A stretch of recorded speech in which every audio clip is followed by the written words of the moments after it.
Doctor Nandakumar കൂടി നമുക്കൊപ്പമുണ്ട്. ജനകീയ ആരോഗ്യ പ്രവർത്തകൻ കൂടിയാണ് അദ്ദേഹം. ഡോക്ടർ നന്ദകുമാർ, ഈ വിഷയത്തിൽ എനിക്ക് തോന്നുന്നു അങ്ങ് വളരെ വിശദമായി തന്നെ ഈ വിഷയം മനസ്സിലാക്കാൻ ശ്രമിച്ചിട്ടുണ്ട്. ഇതൊരു പുതിയ കാല പ്രതിസന്ധിയാണോ അതല്ല കോവിഡിന് ശേഷമുള്ള ചില കാരണങ്ങളാണോ എന്ന് വസ്തുതാപരമായി വിലയിരുത്താൻ ഇതുവരെ കഴിഞ്ഞിട്ടില്ല. അത്തരം പഠനങ്ങളും ഉണ്ടായിട്ടില്ല. പക്ഷേ ഇതൊരു വലിയ വെല്ലുവിളിയായി മാറുകയാണ്. ഒരു പ്രശ്നവുമില്ല, ഞാൻ സുരക്ഷിതൻ എന്ന് കരുതിയ ആളുകളൊക്കെയാണ് പെട്ടെന്ന് കുഴഞ്ഞു വീണ് മരിക്കുന്നത്. എന്താണ് സംഭവിക്കുന്നത്? കേരളത്തില് ഈ കൊഴിഞ്ഞുകൊണ്ട് മരിക്കുന്നതിന് ചില പാറ്റേൺ നമ്മൾ ശ്രദ്ധിച്ചിട്ടുണ്ട്. കഴിഞ്ഞ സെപ്റ്റംബറിൽ ഞങ്ങൾ ചെറിയൊരു കണക്കെടുത്തതിൻ്റെ അകത്ത് കേരളത്തിൽ ജനസംഖ്യ വെച്ച് നോക്കുമ്പോൾ അത്ര കഴിയുന്നുണ്ടെന്ന് പറയാൻ പറ്റത്തില്ല. 11 പുരുഷന്മാരും ഏതാണ്ട് 9 സ്ത്രീകളുമാണ് അതിൽ കണ്ടത്.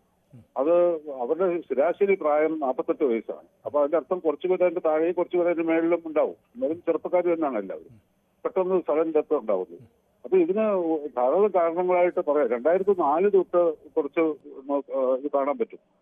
അതിന് കാരണം എനിക്ക് തോന്നുന്നതിന്റെ ഒരു പ്രധാനപ്പെട്ട കാരണം കേരളത്തിൽ സഡൻ ഡെത്ത് ഉണ്ടാകാനുള്ള ഫാക്ടേഴ്സ്, അതിനുള്ള ഘടകങ്ങൾ, പശ്ചാത്തല ഘടകങ്ങളുടെ വർദ്ധിച്ചു വരുന്നുണ്ടെന്നുള്ള കാരണം. അതായത് ഒന്ന് ഈ മദ്യം ഉപയോഗിക്കുക, ഒബീസിറ്റി, സെഡൻറ്ററി ലൈഫ്, ഇത് ഒരു വ്യായാമം ഇല്ലാത്ത ജീവിതം, ഇനാക്ടിവിറ്റി, അതുണ്ടല്ലോ, അതൊരു പ്രധാനപ്പെട്ട കാര്യങ്ങളാണ്. ഇതൊക്കെ ഇങ്ങനെയുള്ള കുറെ ഘടകങ്ങൾ കൂടി വരുന്നുണ്ട്.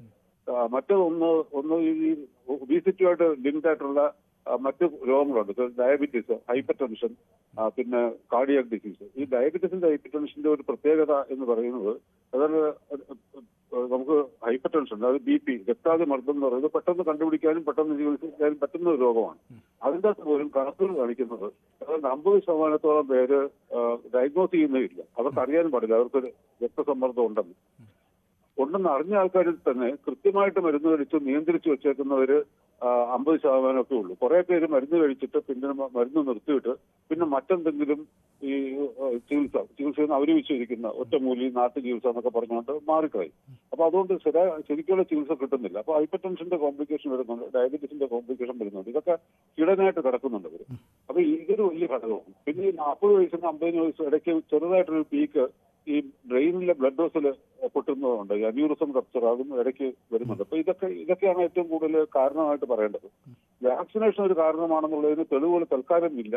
ഇന്ത്യയിൽ നടത്തിയ ICMR നടത്തിയ പഠനങ്ങളിൽ വാക്സിനുമായിട്ട് ലിങ്ക് ചെയ്യാൻ പറ്റുന്നില്ല. വാക്സിൻ എടുത്തവരുടെയും ശരാശരി കണക്ക് ഏതാണ്ട് തുല്യമായിട്ടാണ് പോകുന്നത്. സ്റ്റാറ്റിസ്റ്റിക്കലായിട്ട് സിഗ്നിഫിക്കന്റ് ആയിട്ടുള്ള റിസൾട്ട് വന്നില്ല. അതേസമയം റിപ്പീറ്റഡ് വൈറൽ ഇൻഫെക്ഷൻ ഒരു കാരണമാകാം. അതായത് വൈറൽ ആർത്രൈറ്റിസ് ഉണ്ടാകാം, ബ്ലഡ് വെസലിന്റെ ഇൻഫ്ലമേഷൻ ഉണ്ടാകുകയും ഈ ഇൻഫ്ലമേഷൻ കാരണം ഒരു പ്രശ്നം ഉണ്ടാകുകയും ചെയ്യാം. അതൊരു കാരണമായിട്ട് നമുക്ക് ചിന്തിക്കാൻ പറ്റും. നമുക്കിവിടെ റിപ്പീറ്റഡ് വൈറൽസും വരുന്നുണ്ട്. ഒന്ന് ഫ്ലൂ തന്നെ ആവർത്തിച്ച് വരുന്നുണ്ട്. അതുകൊണ്ട് അവർ ഫ്ലൂ വാക്സിൻ എടുക്കാൻ പറ്റും, എടുക്കുകയാണെങ്കിൽ അത് പ്രിവെന്റ് ചെയ്യാം. പിന്നെ നമുക്ക് കോവിഡ് വാക്സിൻ പ്രിവെന്റബിൾ ആണ്. H1N1 ഉണ്ട്, മറ്റേ ചിക്കൻ ഗുനിയ ഉണ്ട്, ഡെങ്കി ഉണ്ട്. ഇതൊക്കെ വൈറൽ ഡിസീസാണ്. ഇതിന്റെ ഒരു അതിപ്രസരം വന്നിട്ടുണ്ടല്ലോ. അത് കൂടുതൽ വരുമ്പോഴത്തേക്ക് ഈ ഒരു ഫിനോമിനൻ വരാം. അതിനോടൊപ്പം കോമോർബിഡിറ്റി എന്ന് പറയുന്നത് ഞാൻ നേരത്തെ പറഞ്ഞ ഒബീസിറ്റി, ഡയബറ്റീസ്, ആസ്മ, അങ്ങനെയൊക്കെയുള്ള ഇതെല്ലാം കൂടെ ചേർന്നാണ് ആ സിൻഡ്രോം ഉണ്ടാകുന്നത്.